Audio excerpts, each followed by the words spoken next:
Listen, anybody deny this guy is the GOAT anymore? I don't think anybody would deny it. Not only is he the greatest light heavyweight ever, he looks like the greatest heavyweight ever too. So there were a couple of interviews leading up to this fight where he was saying, I'm gonna make this look easy. And I thought that was a silly thing to say. The guy is unbelievable, man. He really is. Jon Bones Jones is now the baddest man on the planet after wiping out Ciryl Gane in their vacant heavyweight title clash at UFC 285. The moment he walked out to fight, Jones was oozing with confidence as if he'd been waiting for the moment his entire life. He showed more intent and was way sharper and stronger than his opponent on fight night and ultimately won the fight by submission. In total, Jones has won 5 fights in the UFC by knockout or TKO, 6 by submission, and 1 was ruled a no contest.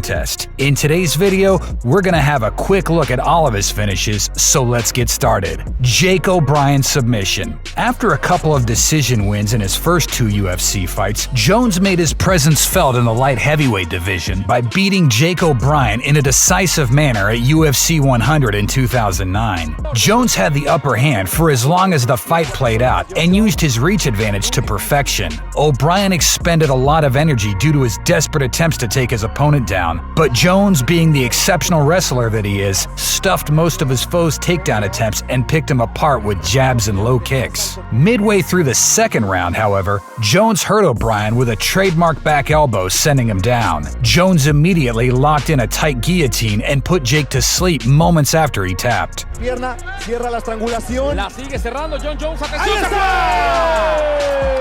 Brandon Vera knockout. After dispatching Jake O'Brien, Jones suffered a disqualification loss at the hands of Matt Hamill, but bounced back in a big way against Brandon Vera in 2010. The fight was a total mismatch, as Jones managed to take his opponent down fairly easily and pummeled him with vicious ground and pound. Vera did a decent job of surviving as long as he did, but 3 minutes and 19 seconds into the first, the referee intervened and put Vera out of his misery. Jones earned the knockout of the night bonus for this one. Doing a good job defensively though. Big elbow. Ate a shot there. Oh yeah, that hurt. Wow. Jon.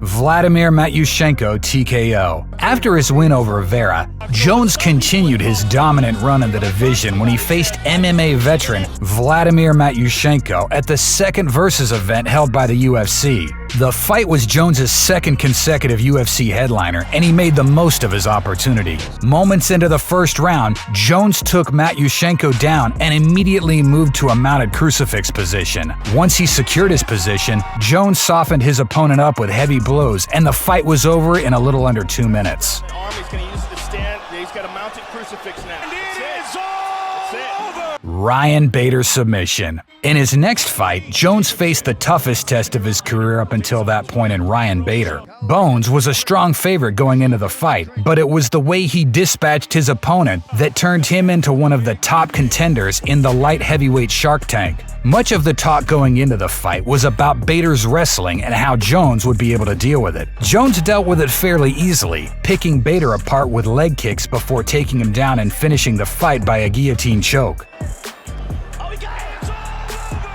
The 2-division champ earned the submission of the night bonus for his performance. Mauricio Rua TKO. Jones earned his first shot at the light heavyweight crown after beating Ryan Bader. At that time, the champion was Brazil's pride, Mauricio Rua. The task was unlike any Jones had handled before, yet he managed to pass it with flying colors. The fight lasted 2.5 rounds and Jones was in control throughout, stopping Rua with a body shot and a knee to the head to become the youngest champion in UFC history. To the body. And it is all over. A record that stands to this day. Quinton Jackson submission. In his first title defense at UFC 235, Jones completely dominated Quinton Jackson to keep the belt wrapped firmly around his waist. For 3.5 rounds, Jones threw everything he had at his opponent, including jabs, hooks, overhands, and uppercuts, as well as kicks and brutal knees. Jones put on a striking clinic against one of the hardest-hitting light heavyweights on the planet, who was too tough for his own good. But 1 minute and 14 seconds into the 4th round, Jones took Jackson's back and finished him with a rear naked choke.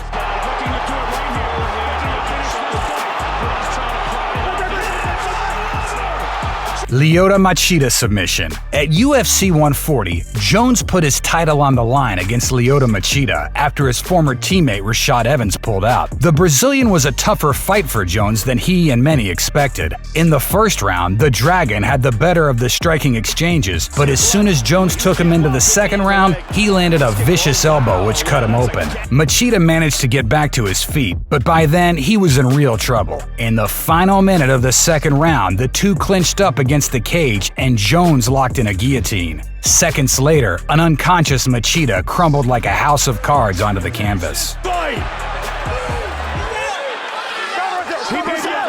Vitor Belfort submission. Jones's title defense against Vitor Belfort at UFC 152 was a test of his resolve. The battle between a hard-hitting striker and an elite wrestler was always going to go one way. The then light heavyweight champion used his wrestling to control the Brazilian on the mat and punish him. Midway through the 1st round, Belfort put Jones in serious trouble when he secured a tight armbar, but the New York native somehow managed to get out of it. Jones kept on fighting with a damaged arm by pinning his foe to the mat and landing his trademark elbows. Ultimately, he found his opening and finished the fight with an Americana, earning the submission of the night bonus. Going for Cormier. It's all over!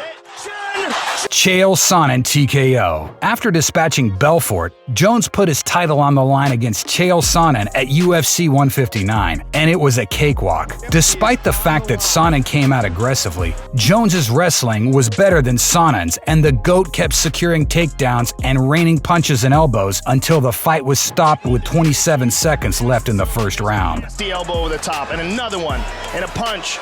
Speaking about his fight with Jones years later, Sonnen jokingly said that his arch-rival's secret juice was stronger than his. Daniel Cormier 2 knockout turned no contest. After putting Sonnen away with ease, Jones failed to win a fight decisively for nearly 4 years until he faced Daniel Cormier in their rematch at UFC 214 in 2017. Jones had recently returned from a doping suspension to win the interim title, and his fight against Cormier was for the undisputed title. Unlike their first fight, the rematch wasn't very competitive.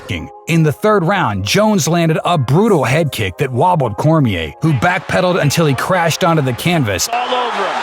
Here comes Johnny Bones with the ground and pound. Cormier That could be it. trying to survive. And a few seconds later, Jones was the champion again. Not for long, however, he was stripped of his title after testing positive for a banned substance. The fight was ruled a no contest. Alexander Gustafson TKO. After Daniel Cormier vacated his belt for a move up to heavyweight, Jones returned to face Alexander Gustafson in a rematch for the vacant light heavyweight title at UFC 232 in 2018. Their first fight was a classic, and many believe the Swede deserved to win. The fight was also inducted into the UFC Hall of Fame in 2021. Their rematch, however, was extremely one-sided. Jones picked Gustafson apart on the feet for 2 rounds, connecting on most of his shots and avoiding Gustafson's. Midway through the 3rd round, however, he decided to end his rivalry with Gustafson by taking him down and mauling the mauler with vicious ground and pound to earn a TKO win. He secured 3 more wins at light heavyweight before moving up to heavyweight to face Ciryl Gane for the vacant heavyweight title at UFC 285. Ciryl Gane submission. When the Gane fight was announced in January after Francis Ngannou's departure from the UFC, many, including Daniel Cormier, thought he'd be the toughest test of Jones' career thanks to his strength, size, and world-class striking. Opinions were certainly divided over who was going to win at UFC 285, and even many of Jones's biggest fans thought that he'd have to work hard for his win. It was a cakewalk instead. The first minute of their heavyweight title fight was spent with both men feeling each other out. Jones was more aggressive aggressive and in his zone, whereas Gane was feeling the enormity of the moment despite the fact that he tried his best to hide it. Jones landed the first strike, a leg kick. He attempted a few more, including a spinning attack, but missed. Jones threw punches here and there, but missed again because Gane was sharp. But as soon as the Frenchman lunged forward with a straight right hand, Jones ducked under and took his back in a blink of an eye, pushing him down on the mat. Gane was like a fish out of water, and after a minute of trying to work his way out of his misery, Gane gave up to a mean guillotine. It was the third fastest submission in UFC heavyweight title fight history. There are levels to this game, and Jones showed why he's a level above everyone else in mixed martial arts. Everything from Jones's performance to his post-fight interview to him dancing in and out of the cage were proof that he's in his zone and is finally enjoying fighting again. With Gane in the rearview mirror, Jones has a mountain to climb ahead of him, and that's Stipe Miocic. The former two-time heavyweight champion has already accepted the challenge, and he thinks things will go his way when two of the greatest fighters of all time take center stage in the octagon. For Jones, it's the greatest opportunity of his life, as he says, and he's going to focus all his energies on Miocic for the next few months. Their fight will likely take place in July, and both are ready for it. Jones didn't take any damage against Gane, and Miocic is ready to rock and roll as well. When the cage door closes with Jones and Miocic locked inside of it, it'll be a monumental moment in the history of the MMA, and the world will be watching. With that, it's time for early predictions. Who do you think will win the blockbuster heavyweight title fight between Jon Jones and Stipe Miocic? Give us your thoughts in the comments section below. If you liked our video, please show us some love by subscribing to the channel and hitting the little bell icon next to it so you get notified the next time we upload one. Thanks a ton for watching, and we'll see you in the next one.